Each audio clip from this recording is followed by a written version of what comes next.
ইবাদুর রাহমানিল্লাযীনা ইয়ামশুনা আলাল আরদি হাওনা ওয়া ইযা খাতাবাহুমুল জাহিলুনা ক্বালু সালামা। আল্লাহ বললেন রহমানের গোলাম তো তারাই যারা আমার জমিনে বিনয়ের সাথে চলাফেরা করবে, অহংকার করবে না, দাম্ভিকতা দেখাবে না, তারাই হলো সত্যিকারের রহমানের গোলাম। সুবহানাল্লাহ। এই জায়গায় আল্লাহ তার পরিচয় দিলেন কি নামে? সেই রহমান নামে আল্লাহ সূরা নাজিল করলেন। আর রহমান আল্লামাল কুরআন খালাকাল ইনসানা আল্লামাহুল বায়ান।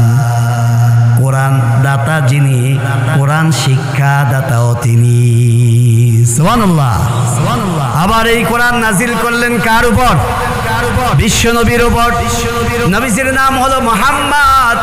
আল্লাহ রাব্বুল আলামিন বললেন কোরআন আমি নাজিল করেছি, আমার নামে সূরাও নাজিল করেছি।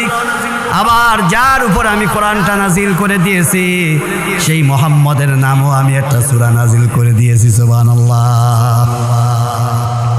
বাইরা আমার,